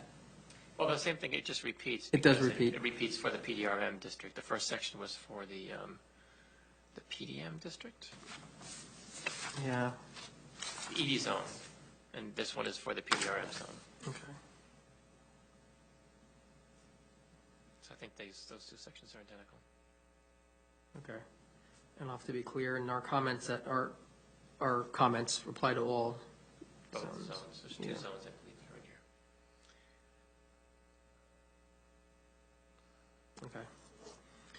Okay. Okay. Is there anything else that we want to discuss or include in our comments for this?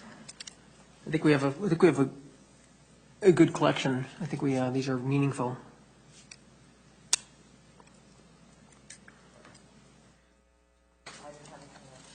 Okay.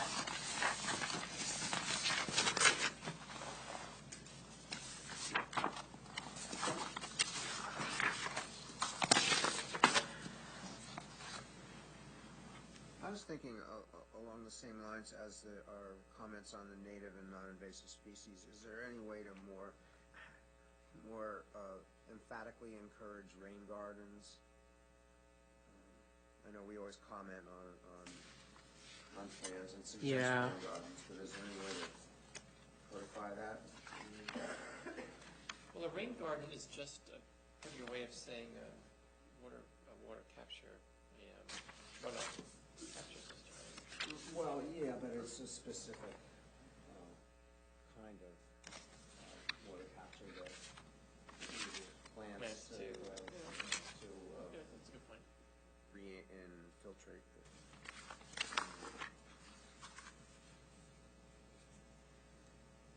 Well, we could have something in there that said wherever practical,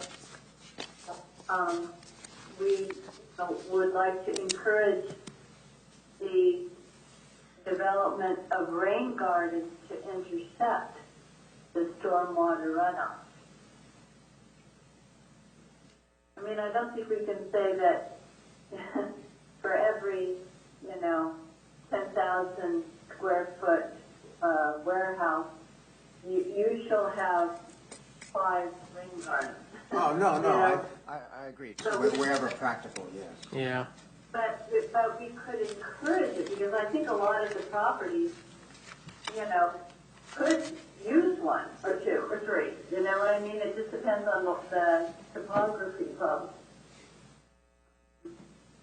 So to get that wording in there, as you're suggesting, because it's very important, because this is part, I think, of the new stormwater regulations, is to encourage or to have rain gardens.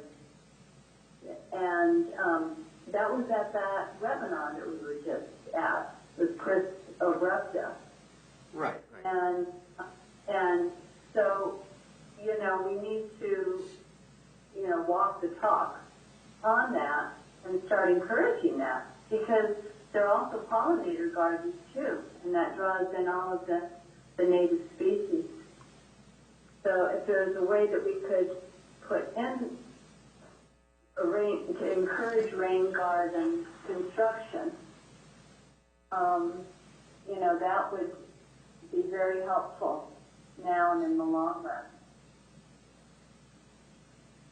The problem with a rain garden or a stormwater capture system is that it requires maintenance. You can't really just plant the things and walk away.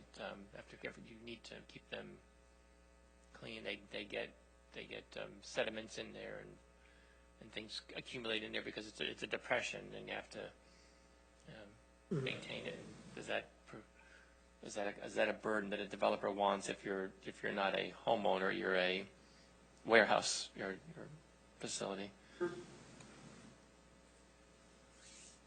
So their water capture is just going to be a depression, right? And with a filter, I'm looking at like Horizon Bank, Yeah.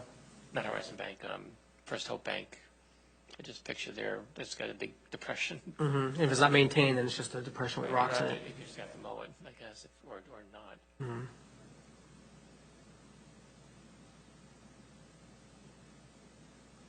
I know our house, our rain gardens need.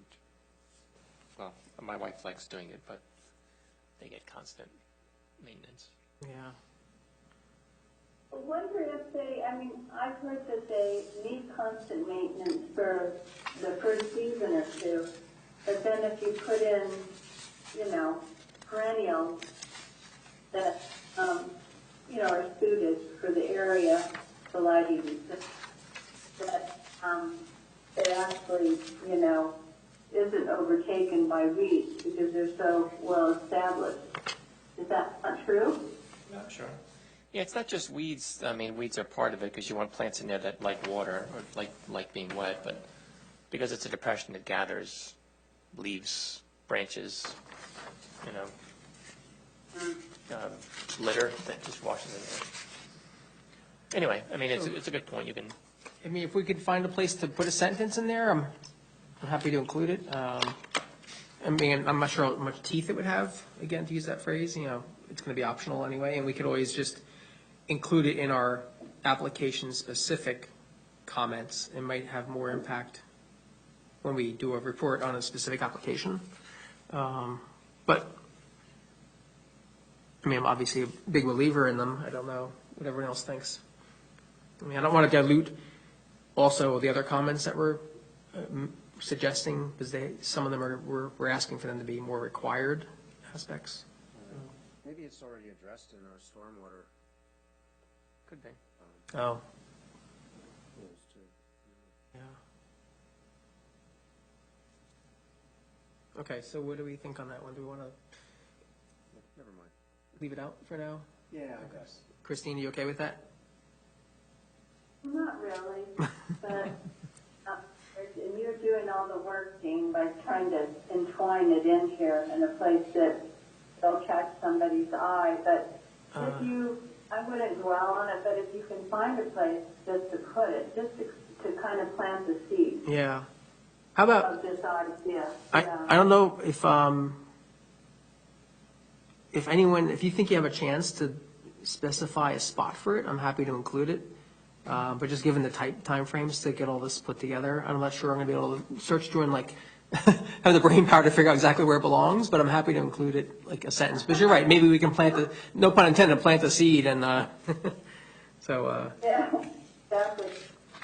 Well, I just would, if we could just encourage that landscaping includes, rain gardens where appropriate. They can be very aesthetic and they would help with the stormwater in a very ecological way. So, yeah. okay. Okay, maybe we can go in the landscape plan section. I mean, it's kind of stormwater management as well, but I don't know if that's not really in here. I think it's elsewhere, obviously. Okay. Okay, so, Where it says linear rows of evergreen trees shall be avoided, maybe somewhere in there, because they don't want the linear rows. They want something, they're alluding to something more natural looking, but they're not really saying that, So, it shall provide a visual screen aesthetic setting consistent with the character of the surrounding area, with the inclusion of rain gardens where practical. I don't know. where is this, Christine? Where's that section about the rows of trees? I can't find it right now. I've seen it. That's number 5 under 15A.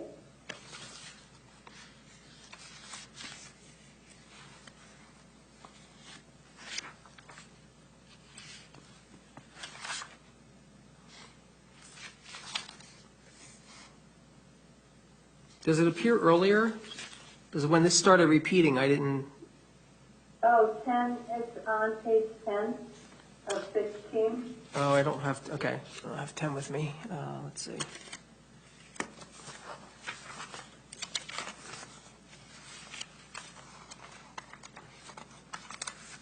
Does it appear earlier, though? Look back. Just because when it repeats, I'd rather mention it the first It's under time. all the landscaping plan. Things.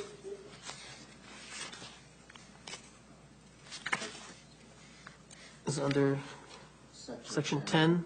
7A, additional evergreen rules, section A, part 3. Oh, I see. Linear rows, okay. Yeah, also 4 out of 16. Got it. Okay, so somewhere in here in the Roman numeral list. Yeah. Okay. That sounds good. All right, one last thing, not on the agenda, but it's just I think most of you probably have seen this. I think, Christine, you probably went through this already, but the hold the date for the Green Infrastructure Champion training program. I think the email came out either from ANJEC or maybe from Rutgers, but they're holding their training program. It's actually free this coming year because it's subsidized. And it's on Fridays from 10 a.m. to noon, starting on January 13th, online. Is that the Rutgers Cooperative? Yes, I think it is Rutgers. It's free? Yeah. It's free. Oh, gosh, I threw bucks last year. And it's 5, So jump on it. how many classes? Yeah, you have to go to at least 5. There's 10.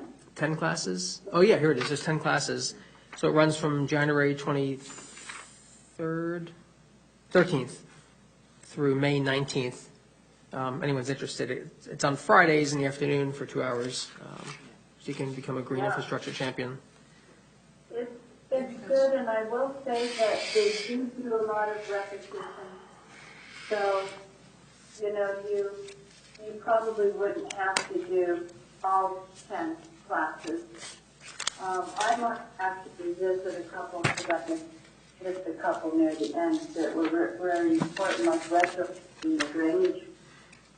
That was like Q1, but I just couldn't make it that day. But yeah, it's definitely time, and the time goes quick too. And they have a nice question and answer section at the end.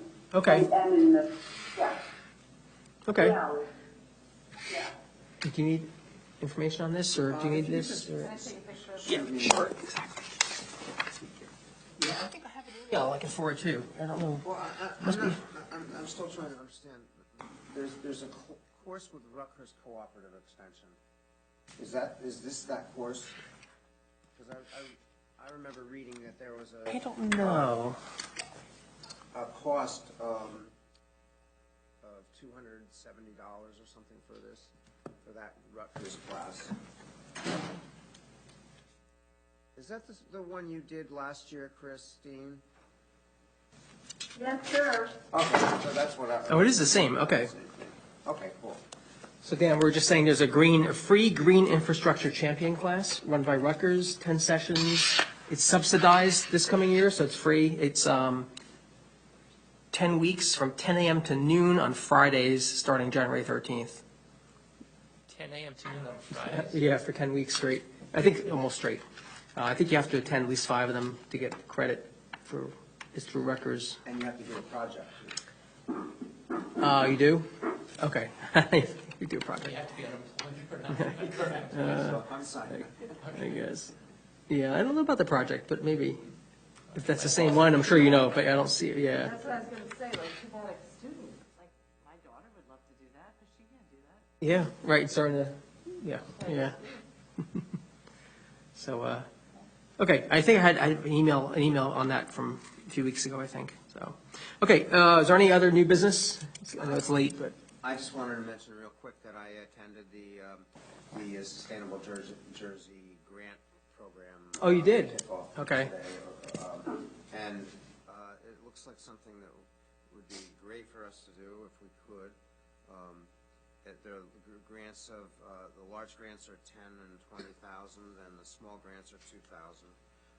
The requirements are that they be something that would be a Sustainable Jersey action to get us points, and also including a community partnership with schools, civic organizations, something like that. And the deadline for a proposal is February 10th for the first part of the proposal, and then March 17th for the resolution.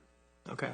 So if we can maybe start thinking about some action that might cost us money, or That might get us to silver.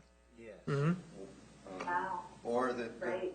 and the smaller grants can be used just for green team support too. Ah. So, but you have to write up a really good proposal. I think we have a grant writer for town, don't we? We do Millennial. They're very good. Okay, okay. So if we could maybe start. But you might not want to engage them for a $2,000 grant, because it might cost us $2,000 for them to write it up. Oh, really? True. Well, maybe we go for the bigger ones then. Yeah. Well, they recommend going for both, Ah, okay. because they're. We can go for it, we just don't engage a professional grant writer to. Yeah. I hate to say this, I used to write grants. I can Oh, we found our grant Uh-oh. writer. Wait, turn off the recording. You would hate to say that. there you go, there.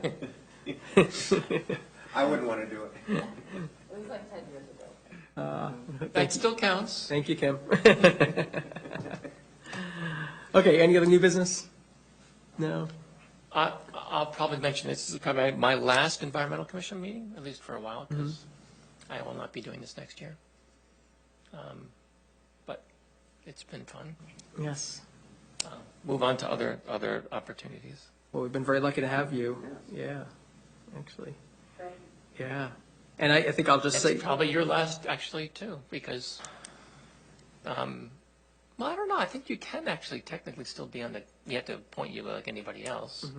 The liaison. But you can't, well, no, the liaison is technically not a member of the environmental commission, Yeah. just like I'm not a member right now.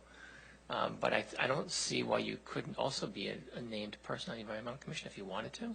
Yeah, I wonder. Yeah. More to come on that. They're named council members on the planning board, right? The way that our planning board, the way our city ordinances are crafted, that there are 4 classes of members of the planning board. Class 1 is the mayor or the mayor's delegate. Class 2 is a member of any other board or commission. Class 3 is a member of the governing council, which is the council. So that's why there are 2 people in the council. Class 4 is anybody else, but if there must be a member of the environmental commission on the planning board. And so that member would be the Class 2 person, unless there is a zoning person on the board as well. That zoning person would be the Class 2, and the environmental commissioner would be the Class 4. I had to read that 17 times for me to get that and get Tom Ryan's interpretation. In any respect, because Dr. Parker is on the planning board and the zoning board, he becomes the Class 2 person, and Ted is the Class 4 person. Because by law, we have to have one person on the environmental commission on the planning board. It's a state law. But we don't have to have a zoning person on the planning board. So if we have no zoning person, then the environmental commission representative becomes the Class 2 person. And the classes, all they really mean is just the terms, I think, right? Really, No, the main well, difference? No, the mayor gets to be on it. I mean, that's state regulation too. I Or the mean, there's mayor's no delegate. differentiation in abilities or No. power or, It just- I mean, guess you're except right, for it's the term, alternates, I right? suppose, yeah. Yeah. I guess all the other Class 4s all have a 3-year term, right? Everybody else is just annual, I think? Well, the other 3 classes are named, every year when the new council is constituted, I guess, or every 2 years, I guess. Yeah. Excellent. Okay, well, our status, we're probably not going to meet again this year. We're supposed to meet end of December, I think the 22nd it would be. So unless we have anything urgent or burning, I don't think we're going to meet. You never know if something will come in the next few weeks that really requires us to get together somehow. But most other boards are not going to meet in the second half of the month, so I don't expect we will. So this could be the last commission meeting this year. So happy holidays to everyone. And it's been great. Thank you so much for your time and energy and effort. And we'll reconvene in January. So any other last comments? No? Okay. Can I have a motion? Motion to adjourn? So moved. A second? I'll second it because I'm not the council. Kim? Okay. Excellent. Kim, thank you. All right, everyone. Thanks and have a good night. Good night, everyone. Good night. Thanks. Same to you. Good night. Don't forget to stop the recording. Thank you.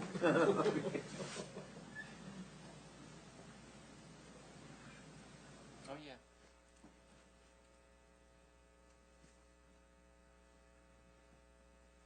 I'm going to miss my